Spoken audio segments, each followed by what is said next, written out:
So that's me guys, flying from Pilcoa overpass para kitang-kita natin yung drone.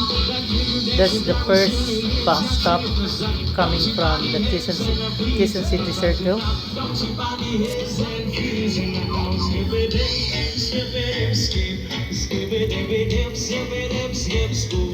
Ilang kasi ako pag sa ibaba magpapalipad. Ayun.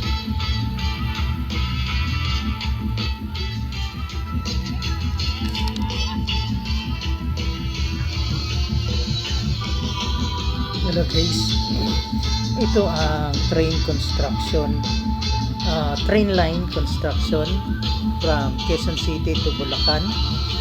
Ito Pilcoa Station, marami pang hindi tapos, pati mga train stations, pero nakarating na siya ng Fairview, tapos na ang linya doon, pero I'm not sure sa station. Pinaliparan ko lang ng drone, nakita ko na yung mga release doon. This is project of President Duterte. Hindi lang natapos sa kanyang term, medyo mabagal ang usad ng construction ngayon. Alam niyo naman siguro kung bakit. Inuna na siguro yung kanilang mga sariling bulsa.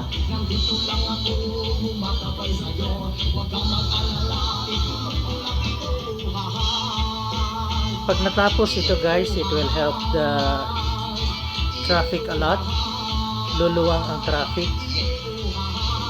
kasi hindi na masyado maraming bus ngayon, unlike before na maraming mga bus company. Ngayon carousel na lang ang gumagana.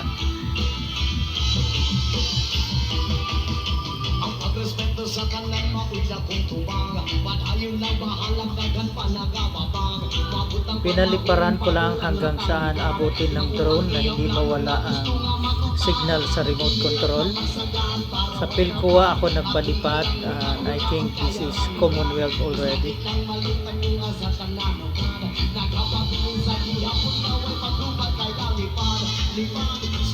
Nasa ano na ito, 2 kilometers from home point ng drone.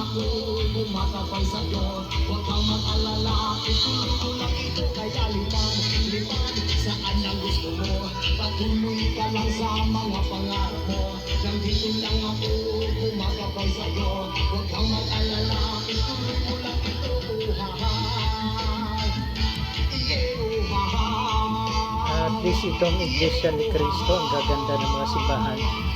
Pabalik na ito ng Quezon City Circle, timing naman na sunset. Ayan, nakuhanan natin ang sunset.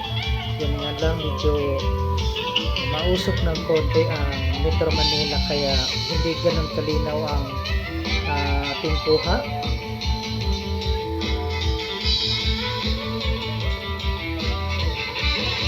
Aside from that, ma-resize ang video pagdating sa CapCut.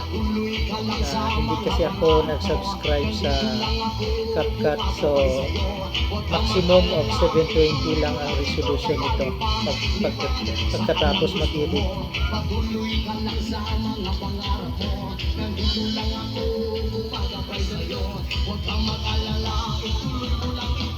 Yan ang Pilcoa Station.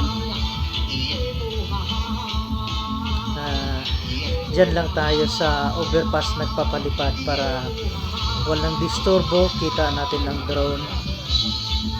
Yan ang view guys, it's lovely sunset.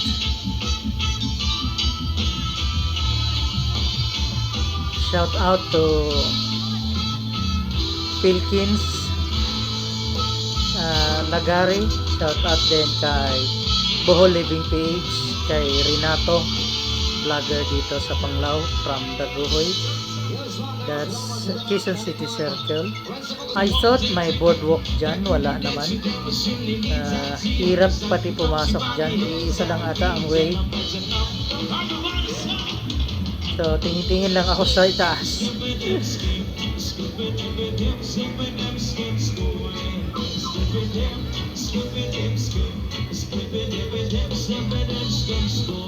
Itong Quezon City Circle guys is the largest rotonda in the country.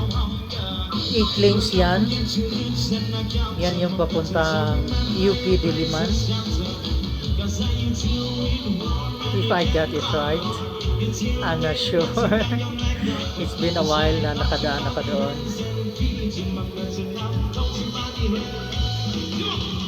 Thank you for watching guys. Please don't forget to subscribe my channel.